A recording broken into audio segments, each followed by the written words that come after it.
किसानों के लिए कोई बजट में कोई प्रावधान किया गया है न वृद्धावस्था पेंशन, वृद्धजन जो पेंशन योजना में जिनकी राशि 400 रुपया जो ऊँट के मुंह में जीरा के बराबर है, उसके लिए कुछ नहीं किया गया है। हमारा गरीब गुरुआ सबसे उनके लिए 1600 रुपया जो 1650 रुपया दैनिक मजदूरी जितना मिलता है उतना भी नहीं, 1650 रुपये के 55 रुपये के हिसाब से रोज मिला, 55 रुपये में खाना भी नहीं मिलता है। और वैसे पर खटाने के लिए रसोईया को खटा नरेंद्र मोदी का आभार जता रहे हैं, नीतीश कुमार का आभार जता रहे हैं कि सभी क्षेत्रों का ध्यान रखा गया है। छात्रों की छात्रवृत्ति दोगुनी की गई है, महिलाओं के लिए पिंक टॉयलेट बनाया जाएगा। महिला सिर्फ झूठा आश्वासन देते हैं। उन्होंने कहा था कि मेरी सरकार बनेगी 2 करोड़ लोगों को प्रत्येक वर्ष नौकरी देंगे, दिया क्या? देखिए, आज बिहार विधानसभा में बिहार का बजट पेश किया गया। 3,17,000 करोड़ की राशि वाला यह बजट उप मुख्यमंत्री सम्राट चौधरी द्वारा पेश किया गया। लेकिन आपको बता दें कि बिहार के नेता प्रतिपक्ष तेजस्वी यादव ने इस बजट पर बड़ा हमला बोला है और कहा है कि यह हवाई बजट है। ना ही महिलाओं के लिए बात किया गया, ना ही महंगाई के लिए ठीक से बात हुई, ना ही पलायन का जिक्र हुआ, तो फिर एक कैसा बजट? इन्हीं सब तमाम चीजों को लेकर हम बात करेंगे। हमारे साथ बात करने के लिए आरजेडी के बाजपट्टी से विधायक मुकेश कुमार यादव हैं। कैसे देखते हैं सर बजट को? ऐलान तो कई हुए, लेकिन आप लोग कह रहे हैं हवाई बजट। नहीं, पूरी तरह यह बजट हवाई है। बिल्कुल। न किसानों के लिए कोई बजट में कोई प्रावधान किया गया है, न वृद्धावस्था पेंशन, वृद्धजन जो पेंशन योजना में जिनकी राशि 400 रुपया जो ऊँट के मुंह में जीरा के बराबर है, उसके लिए कुछ नहीं किया गया है। हमारा राज्य से पलायन जो लोग होता है, बेरोजगारी, उसके लिए कोई ठोस कदम नहीं उठाया गया है। न महंगाई कैसे रुके, इस पर कोई ठोस कदम उठाया गया है। न महिलाओं के लिए यह बजट में कोई प्रावधान विशेष रूप से किया गया है। यह बजट एक ढंग से छलावा है। जो रसोईया अभी देख रहे हैं, तो हम लोग आज हम लोग का ध्यानाकर्षण भी था और कार्य स्थगन प्रस्ताव भी था। कई मुद्दों पर पहले भी थे हमारे नेता आदरणीय तेजस्वी प्रसाद यादव भी, जो कार्य स्थगन प्रस्ताव के माध्यम से हम लोग का प्रस्ताव था, जो वृद्धावस्था पेंशन, विभिन्न प्रकार के पेंशन है, विकलांग पेंशन है, विधवा पेंशन है या राष्ट्रीय वृद्धा पेंशन है, उस पेंशन की राशि 400 से बढ़ा के 1500 किया जाए। उम्मीद हुई थी लोग की, लेकिन इस पर कोई चर्चा नहीं हुई। जीविका दीदी के लिए एक मानदेय जारी करने के लिए उनको हम लोग कहते थे, जब मानदेय उनका हो, उसके लिए जीविका दीदी का भी कोई प्रावधान इसमें नहीं रखा गया। जन वितरण प्रणाली के विक्रेता को कोई मानदेय नहीं है। पूरी महीना 24-30 दिन महीना में हर दिन दुकान खोलकर और राशन लोग को देते हैं, लेकिन उसके लिए कोई व्यवस्था इस बजट में नहीं किया गया है। हम लोग कार्य स्थगन के माध्यम से भी, ध्यानाकर्षण से भी बोले थे, जो जन वितरण प्रणाली के विक्रेता का एक मानदेय होना चाहिए, जो 20,000 25,000 होना चाहिए। रसोईया जो स्कूल में बनाती है, खास करके गरीब गुरुआ सबसे उनके लिए 1600 रुपया जो 1650 रुपया दैनिक मजदूरी जितना मिलता है उतना भी नहीं, 1650 रुपये के 55 रुपये के हिसाब से रोज मिला, 55 रुपये में खाना भी नहीं मिलता है। और वैसे पर खटाने के लिए रसोईया को खटा रहे हैं। हम उस पर भी ध्यानाकर्षण लाए थे, कार्य स्थगन प्रस्ताव भी था हमारे नेता की तरफ से। उसमें हम लोग चाहते थे कि इसमें व्यवस्था हो, 20 से 22,000 रुपया रसोईया को मिलनी चाहिए। उस पर भी कोई व्यवस्था नहीं। किसान कैसे समृद्ध होगा, किसानों का आय दुगुनी कैसे होगी, इस पर कोई चर्चा नहीं किया गया है। जैसे किसानों को सस्ता दर पर बिजली मुहैया हो, किसानों को बोर्डिंग की व्यवस्था, पानी की व्यवस्था हो, इस पर कोई चर्चा नहीं किया गया है। सिर्फ यह झूठा छलावा था।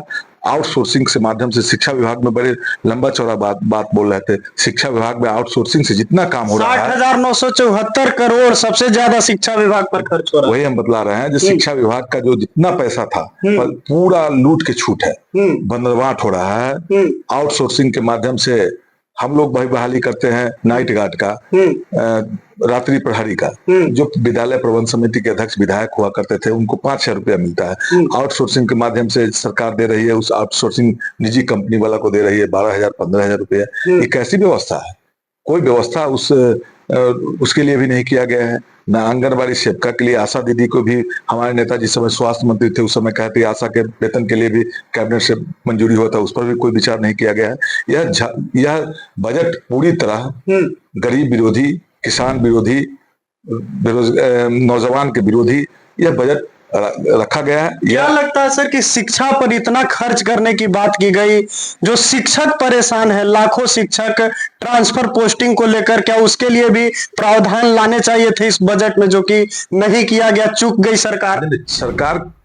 सरकार अब कौमा में चल गई है और मुख्यमंत्री जी अचेत अवस्था में, क्या कहना चाहिए क्या नहीं कहना चाहिए, वो मुख्यमंत्री जी अचेत अवस्था में है। कुछ अधिकारी सरकार चला रही है और पैसा के लूट कर अधिकारी जो है बिहार में बड़े बड़े अधिकारी सब वो लूट कर और विदेशों में पैसा, उनका अगर अधिकारियों के पैसा यहाँ प्रधान सचिव जो कई विभाग के प्रधान सचिव है उनके पैसा का अगर जांच होगा, डीओ के पास खरबों रुपया निकलता है तो प्रधान सचिव के पास कितना पैसा निकलेगा, बेतिया के डीओ के पास। तो पूरी तरह मुख्यमंत्री जी सरकारी अधिकारियों को लूटने के लिए छूट दे दिए हुए हैं। उसमें से कितना शेयर इनको मिलता है हम नहीं जानते। अगर शेयर नहीं मिलता तो उस पर कार्रवाई होनी चाहिए पूरी तरह। एक को लेकर आपके नेता ने आरोप भी लगाई बजट के बाद पीसी कर, कहा कि लॉ एंड ऑर्डर नाम की कोई चीज कहीं नहीं है कि जब देखिए आए दिन गोली चल रही है, हत्याएं हो रही हैं, लूट हो रहा है, डकैती हो रहा है, ये आए दिन हो रहा है, बढ़ोतरी ही हो रहा है।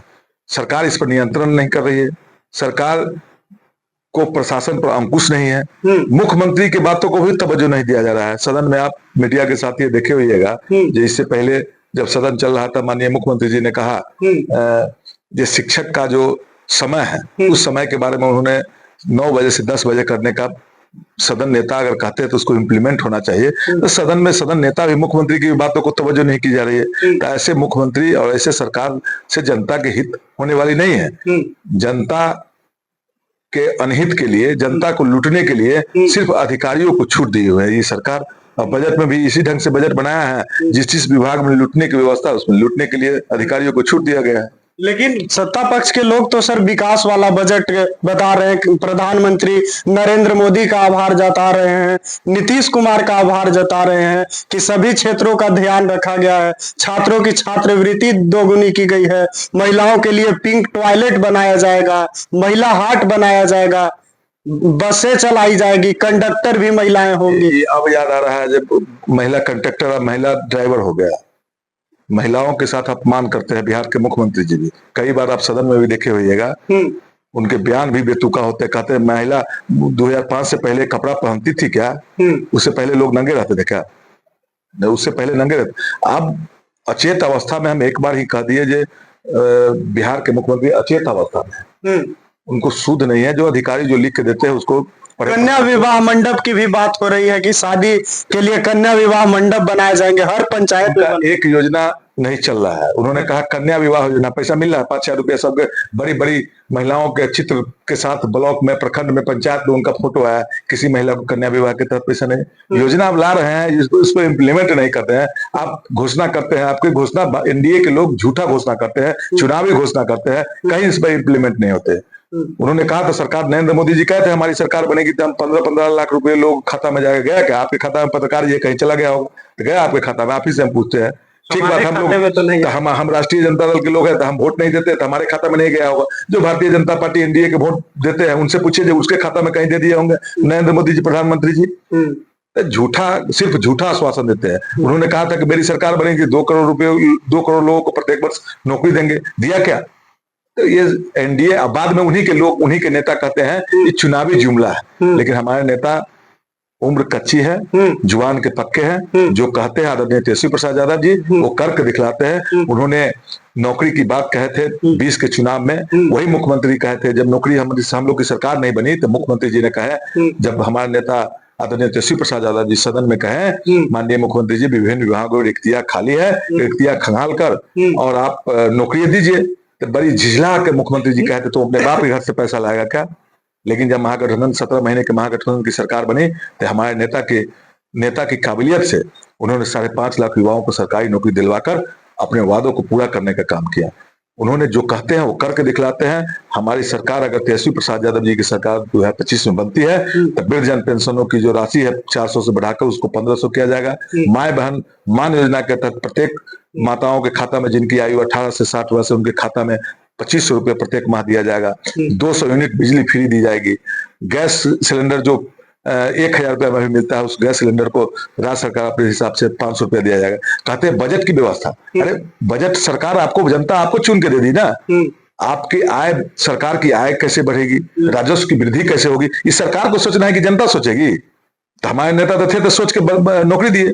तेजस्वी प्रसाद यादव जी को बिहार की जनता अगर मौका देगी तो व्यवस्था तेजस्वी प्रसाद यादव जी कैसे हमारे राज्य के विकास में वृद्धि होगा, राजस्व की वसूली होगी, राजस्व कैसे बढ़ेगा, लोगों को वेतन कैसे मिलेगा, किसानों को आय कैसे समृद्ध होगा, इस पर सब सरकार न करेगी। तो तेजस्वी प्रसाद यादव जी किए हैं, करके दिखलाएंगे भी। सर एक और अंतिम सवाल लेंगे सर कि कई तरह के ऐलान के भी आसार थे कि जिस तरह से तेजस्वी लगातार सरकार को काउंटर कर रहे हैं कि हम जब सरकार में आएंगे तो 2500 रुपया महीना देंगे। आपने तमाम वादे को गिनाया भी, तो ऐसी चर्चा थी कि ऐलान के आसार हैं, यानी नीतीश कुमार ऐलान कर सकते हैं महिलाओं के लिए, यानी हो सकता है 2500 का ऐलान वो खुद ही कर दे। क्या लगता है सर, क्या वजह रही कि कुछ काउंटर ऐलान नहीं किए गए? क्या आप लोगों के साथ आने वाले हैं, बाद में ऐलान होगा? हम आपको बार बार ही कह रहे हैं उसी समय से, जो बिहार के मुख्यमंत्री जी अचेत अवस्था में अधिकारी चला रहे हैं, अधिकारी को जिस चीज में फायदा होगा उस ढंग से काम कर रहे हैं। यह सरकार किसान विरोधी है, नौजवान विरोधी है, गरीब विरोधी है, दलित विरोधी है। दलित की बात कर रहे थे, एक नेता दलित की बात कर रहे थे, जो दलित में भी मंत्री है। जो ट्रेजरी बेंच है, आगे का बेंच है, एक दलित को उस पर आगे नहीं बैठाते। हमारे पार्टी में तो विरोधी दल के नेता है, उसमें भी हमारे ट्रेजरी बेंच पर बैठते हैं दलित समाज के लोग। आप दलित के उत्थान की बात करते हैं, महिलाओं के उत्थान की बात करते हैं, कहाँ बैठाते हैं आप दलित को? क्यों नहीं बैठाए? एक भी उनके ट्रेजरी बेंच पर आप पत्रकार है, देखिएगा कभी दलित को लोगों को आगे नहीं बैठाते हैं। एक तरफ कहते हैं दलित को आगे बढ़ाएंगे, दलित से छुआछूत मानते हैं, छुआछूत मानते हैं इसलिए नहीं बैठाते हैं। आप लोग के साथ आने की संभावना क्या है सर? चर्चा चल रही है कि ऐलान साथ आने पर होगा। तेजस्वी प्रसाद यादव जी, आपके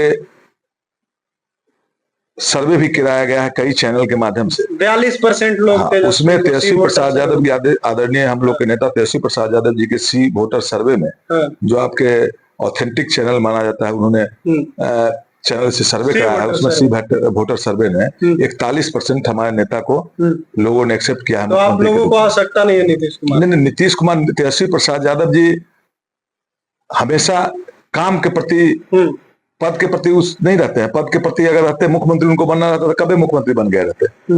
लेकिन उनका अपना आइडियोलॉजी है, अपना सिद्धांत है, उस सिद्धांत से किसी आदमी से अपने सिद्धांत को तोड़ के समझौता नहीं करते।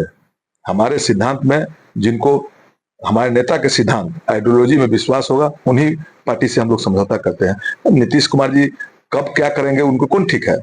अचेत अवस्था में नीतीश कुमार जी की कथनी और करनी में अंतर रहता है। कहते थे हम कभी नहीं मिट्टी में मिल जाएंगे, ये गोडसे है, ये फलना है, चिलना है, उन्हीं के आज देखे हैं बजट के बाद समाज चौधरी जी को पकड़े हैं, कभी किन्हीं अशोक चौधरी जी को पकड़ते हैं, कभी क्या बोल देंगे, कभी क्या बोल देंगे। सदन में भी महिलाओं के साथ क्या क्या बात महिलाओं के बारे में बोले। इसलिए नीतीश कुमार जी अब थके हुए मुख्यमंत्री हैं, उनकी चर्चा नहीं होनी चाहिए, चर्चा ही नहीं करना बेकार है। चलिए, तो आपने सुना, हमारे साथ राजद के बाजपट्टी से विधायक मुकेश कुमार यादव थे और इन्होंने कड़ा निशाना साधा मुख्यमंत्री नीतीश कुमार पर और कहा है कि अब वो चर्चा के पात्र भी नहीं है, चर्चा भी उनकी नहीं की जानी चाहिए और बजट नहीं बल्कि छलावा है। आपकी क्या प्रतिक्रिया है वो भी बताइएगा। फिलहाल के लिए इस वीडियो में इतना ही, बहुत बहुत धन्यवाद।